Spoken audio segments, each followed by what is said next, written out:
A catastrophic and worsening famine in Africa. Millions are going hungry in several countries.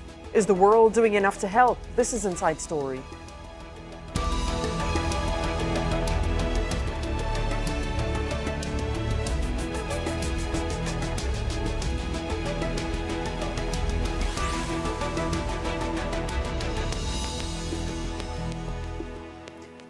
Hello and welcome to the program. I'm Dareen Abughaida. The United Nations is warning that more than 20 million people are in serious danger of starvation in various countries across Africa and in Yemen too.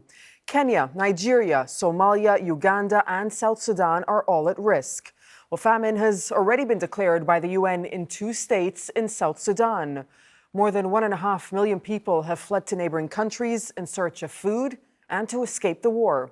We'll get to our guests in just a moment, but first, Hiba Morgan reports from Awale in South Sudan, where many are hungry. This tree in the village of Ajak has become a waiting area for Philip and hundreds of others. He wants to cross the border into Sudan.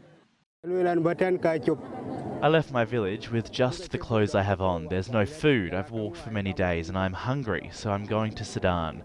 Maybe I'll find some food there as a refugee. More than 150,000 people have already crossed into neighbouring Sudan in the past year, hoping to find food and relief in refugee camps.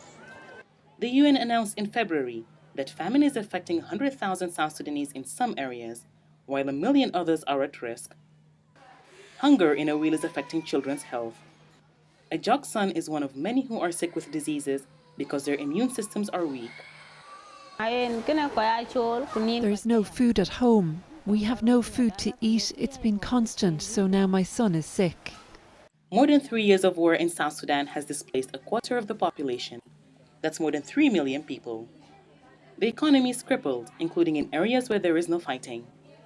Many families can't afford to buy food even when it's available. Aid organizations say the crisis is costing lives. But in emergency first aid, there is a mortality rate. Yes, is an emergency threshold. As I say, there is a severe lack of food and the mortality rate is there. We need to guarantee continuity at the humanitarian actors to access. There is a high need for traders to access the market and to furnish the market with food. Leaving home has become the only option for many desperate people. Hundreds of people have ended up here because of hunger, waiting to cross over to Sudan and become refugees. Some of them say they left their family members behind as they made the days-long journey to escape starvation. Disaster relief coordinators in Awale say at least 12 people have died of hunger since the beginning of the year. Some are eating wild fruits to survive as aid organizations struggle to reach everyone. We don't have NGOs here who are operating here. The people, they just only to feed themselves in the forest, like wild fruits and something like that. For Philip and others, wild fruit isn't enough to eat, so they sit here and wait, hoping for relief one way or another. Hiba Morgan, Al Jazeera, Ajak, South Sudan.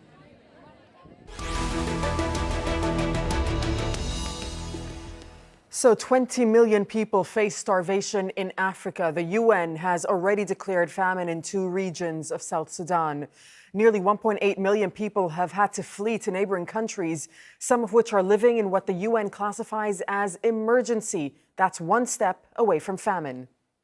Let's first talk to Ateny. He's the South Sudanese presidential spokesman, and he's joining us from Juba. It's good to have you with us on Inside Story. So these numbers that we're getting are just quite dire. 100,000 people in your country facing immediate starvation, 1 million on the brink, and more than 40% of the population in need of urgent food. What are you doing about all of this? In fact, is a challenge that the food is not sufficient in the country, and particularly the 3 areas that the government has actually categorized as the food insecure or food, scarcity of the food is also rampant.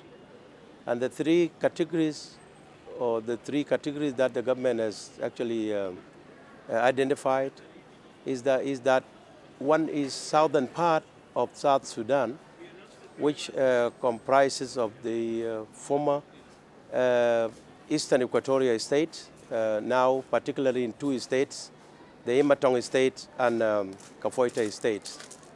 Another is a northern sector, northern area, which encompasses the former northern Bahr al-Ghazal. But what's concerning about this, Warab Mr. Ateny state. Wakateny, is that this seems to be this is a man-made situation, and this is a direct result of the war that is going on in your country. No, I'm just telling you the categories that the government has identified. But I'd like to know what the government is actually doing about it. In the southern part of South Sudan. No, I wanted to make it clear to you that, the government has done its best. And I wanted to make it clear to you that the southern part of South Sudan has a famine simply because of a drought. If the rains has not come, there's no anything you can do. Even if, because South Sudan is only rely on subsistence farming. The northern part of, of South Sudan is simply because the rains started late last year. But this is something that the United Nations and human rights organizations dispute. The United Nations is saying that the famine is largely due to a combination of government military operations and restrictions that you have imposed on relief operations. The problem is that you don't listen. You have asked me to explain, and you are telling me something which, for the sake of time, Mr. Ateny, I would like to know what the government is doing about this to alleviate the situation for the millions of people who are starving. The government has done its best. Food has been delivered, and even those places that were actually identified to have West famine has now come, and even they have now come closer to so are to you food denying secure. that your government and militias on the ground are restricting relief operations? Are you saying that is incorrect? The militia, yes. The militia, yes. Militia are the one who are causing problems. Even now, the ratio card of the civilian in the eastern part of South Sudan, that including the area of including the area of Akobo, it is the rebel who are actually confiscating the ratio card. And when we say this, the people, the international community wanted to say that we have to be blamed for this. It is not man-made. It is only the eastern part of South Sudan that has a man-made, catastrophe or the man-made hunger, simply because of those rebels who are actually operating there, and they are causing havoc. They are attacking, even if when our forces are not on offensive, it is they who attacked our forces, and anybody has a right to self-defense. There's no anybody that can be asked to give up its right to self-defense. And when we go for a right of self-defense, then people cries out loud, saying that our forces has been on offensive. The SPLA has not been on offensive since the signing of peace agreement or resolution of conflict in the Republic of South Sudan. We are on record, but the rebels, owing to the fact that they have been made to be called armed opposition, when they were called rebel during the geopolitics of the Cold War time, the rebels were treated as rebel, but now they are called armed opposition. The fact and this is what made them to actually think that they are in equal footing with the government. Away from the blame game at this point, the fact is you have a dire humanitarian situation on the ground, and I'm still trying to get a sense of what the government, what tangible steps your government has taken or will be taking to alleviate the situation. The government has to declare that whoever is actually importing food to South Sudan have to do it tax-free. We have accepted that all food that are going to be imported to South Sudan will be tax-free. And we have opened corridors, a corridor of South Sudan to Kenya and Uganda, and a corridor from the former northern Bahr al-Ghazal to Sudan, and all of which the food items that comes from there, is not taxed. And about 130,000 bags was actually delivered to the most affected area, that is what area. But the rebels are actually causing havoc to the civilian. Even if the government deliver food, the rebels are not allowing it to happen.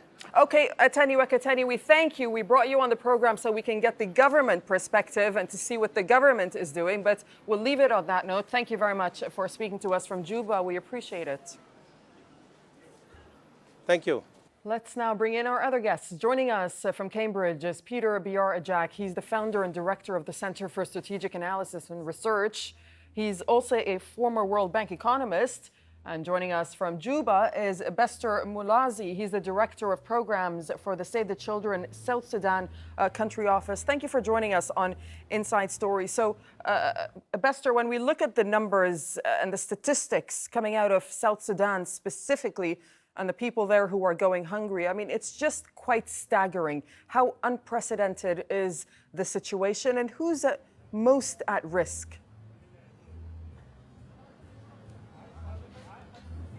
Thank you very much. At the current situation, the most at risk are the children and mothers here in South Sudan, mainly those living in areas that the aid community cannot reach because of multiple reasons and impediments. For example, one of the major issues we have is logistics. Caused by one is the poor road network outside Juba to the areas where people are most in need, as well as the security situation on those different routes.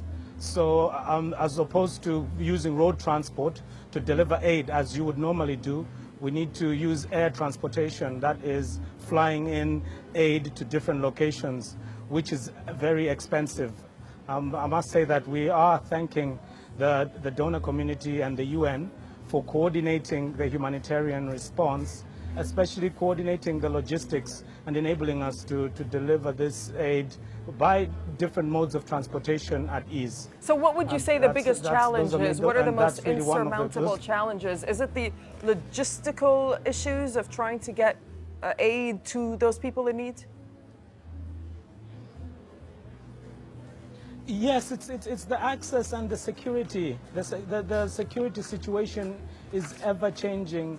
As you might note, that we have had 84 humanitarians killed since the conflict started in 2013.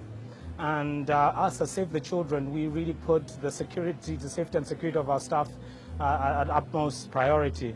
So we've had to evacuate staff from areas where we were delivering life-saving interventions. We've had to evacuate them to Juba and to different locations when the security situation has gone bad. So this has really affected our ability to deliver and reach those most in need at the moment. So how do you see the situation then developing over the next couple of months? And is the aid that you're getting enough?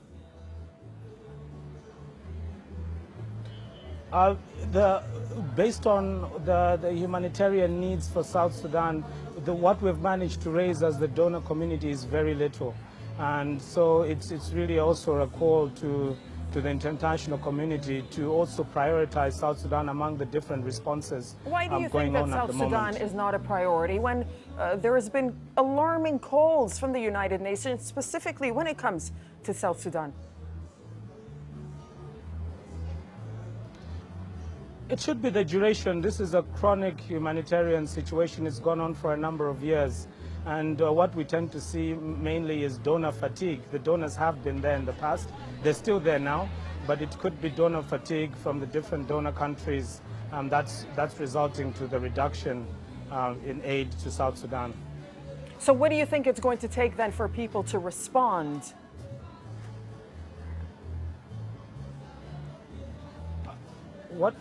At the moment, we are jointly advocating together with different international NGOs and different organizations within South Sudan, and also and the different regional blocks to advocate to ensure that South Sudan is prioritized among the countries in need. The needs are still very great, and the conflict just makes it even worse. How much of what you're seeing on the ground is actually caused by human actions rather than the environment? What we've seen mostly is human actions have been one of the main contributors to making the situation worse. Yes, there has been a failed crop this year, last year, but that has been really compounded by the man-made, the conflict. People are unable to, people have been displaced internally, not able to plant their crops and grow and harvest. So it's really the human factor has strongly contributed to where we are right now. Okay. Peter, when you look at the situation that we find ourselves in today in South Sudan, people going hungry, and not only South Sudan, as we're mentioning, Kenya, Nigeria, Somalia, Uganda, as well as Yemen, what must you think? How did we get to this point? Well, there are a lot of different factors that are at play in each of these crises. Issues of drought in places like Kenya and Somalia are problematic. But the central problem has been conflict. If you look at the situation in Nigeria, and particularly the situation in South Sudan, these crises are man-made crises, and they come out largely because of lack of leadership and inability of those countries to demonstrate leadership that is needed to put the people in the center of their policies. You know, I was speaking to the government, to the spokesperson of the government of South Sudan just a moment ago on the show, and he was saying that, in fact, just a small part of the country is man-made, and the rest of the starvation that is going on, in fact, is due to drought. But something that Bister from Juba brought up just a moment ago, Peter, is that the security situation is very bad, so aid is often hampered. When you see that the security situation is bad, does this mean that the number of people that are going hungry is actually underestimated? I think so. I think the statistics that we have are largely estimates. No one actually knows exactly how many people are not receiving aid. And as Lester mentioned before, you have the problem of bad roads. But really the central problem is the problem of security. And this is being done by both sides. It's not simply the rebels that are doing it. It's also being done by the military itself. And these come from the legacies where in many situations of conflict, access to humanitarian aid is often used as a weapon in this crisis, in which starvation is used as a way of weakening the opposition. So both sides here are making the situation difficult. The other problem is in South Sudan, you don't have only a united opposition. You have so many fragmentations that have occurred. So no one actually ever knows who is actually in charge and what are the lines of communication that are going on. So having said that, that makes then political will to find any sort of solution and to provide any help, that makes the political will almost non-existent then, is what you're saying. Absolutely. I think that has been the central problem, that there has been no political will to solve the problem. Look here, if the situation is the issue of rebels, as the spokesperson was saying before, that the rebels are making it difficult for aid to reach people. So then what is the strategy? What is the strategy to make sure that the conflict ends? And one thing that the spokesperson didn't mention before is, I think what the government is now advocating as its strategy of ending the conflict is this national dialogue. The president declared in December 2016 a national dialogue process. He went ahead and formed a committee, which then he revised and added more people to the committee. But the opposition has been rejecting, saying that the government has been doing this by itself, has not consulted the opposition, and the national dialogue process is not seen as inclusive of different voices. So they have not, they have decided not to participate in this national dialogue. So there is no real strategy of ending the conflict, and that is the fundamental issue. Okay, let's put that to Bester, and before we move on to the other countries. Got it, Peter. Thank you. Let's just bring in Bester for just a moment. So when the political situation is in such limbo, Bester, that must make your job on the ground very, very difficult. Yes, yes, it is, and it's mainly manifested right there in the communities where we work, where you find situations when we've had some of our offices looted, and actually humanitarian aid actually stolen. We've had plumpy nut and other foodstuffs that have been actually stolen and looted from some of our offices and warehouses in the community. So really that just puts us one step back usually at times, yeah. Peter, looking at the situation in Yemen, because really dire numbers coming out of there as well, 14 million people food insecure. That is half the population in Yemen, and as many as 2 million are in pre-famine conditions. I mean, is it just a matter of time, in your opinion, before famine is actually declared in Yemen?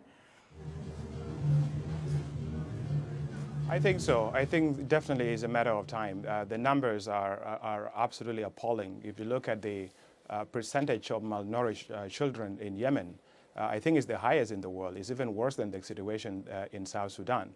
So it's really a matter of time. And the same thing if you see in that conflict is the inability of different political groups to come together and resolve the situation. You have Saudi Arabia with its coalition that are trying to fight the rebel groups, the Houthi rebels. And this violence is continuing. No side is willing to sit down and find a political process. The end of the story here is the modern war have mutated in a way that is very difficult to achieve an outright victory. And a political process is central to ending these crises. Otherwise, the civilians, including women and children, are going to suffer. What about the situation then in countries like Kenya and Nigeria that are suffering, in fact, because of the environment, because of drought, yet still they are unable to overcome starvation and famine in some parts of the country? Yes, the situation in the drought is going to be a critical issue. I think in terms of like actual food production, I think it's something that is going to continue to mount in the next month. So far, the main problem has been lack of access to water by pastoralist group. If you see in a situation in places like Biar, you have like pastoralist communities that now do not have access to water and they do not have access to pastures. And they are invading the agricultural areas where farms that provide a lot of food for Kenya are now being used as grazing fields by pastoralists. And not only is this situation creating conflict, but at the same time, in a few months' time, when people will be expecting harvest, the food shortfall are going to be extremely low. And this is going to compound the problem of hunger all over the region, because Kenya is a central source of agricultural products, not only for the country itself as Kenya, but for the entire region. So what measures are needed right away? It's quite disappointing that, you know, in terms of funding, there's always a funding shortfall, even when the United Nations saying that they need $4.4 billion by the end of March. And by the end of March, let me tell you, the UN had only received less than a tenth of the money. So seeing that there's a funding shortfall, what other measures are needed and what can be done? I think there need to be really innovations in the financing of humanitarian aid. Largely so far, the reliance has been on governments, rich governments like the United States and governments in the European Union to provide funding. But this year is very peculiar. You have the situation in America where Donald Trump has this America First policy. And in fact, if you look at the budget that has been proposed now that is sitting in Congress, he's proposing to cut aid, including in South Sudan, where aid is being proposed to be cut by 10%. If you have a situation here in the UK, you have the Brexit, where there is a lot of uncertainty about what is going to happen in the future of this country. And this is not only this uncertainty is not only limited to the UK alone, it's also extended to the European Union. So overall, the funding is not going to come. And I think there need to be thinking about how do you reach like private firms and you reach individuals to contribute and provide a certain portion of funds that are needed to provide aid in these different parts of the world. All right, we'll leave it there. Thanks to my guests, Peter, Biar, Ajak, and Bester Mulauzi. Thank you for joining us, and thank you for watching. You can see the program again anytime by visiting our website, aljazeera.com. And for further discussion, go to our Facebook page. That's facebook.com/AJ Inside Story. Join the conversation on Twitter. Our handle is @AJ Inside Story. From myself and the whole team here in Doha, goodbye for now.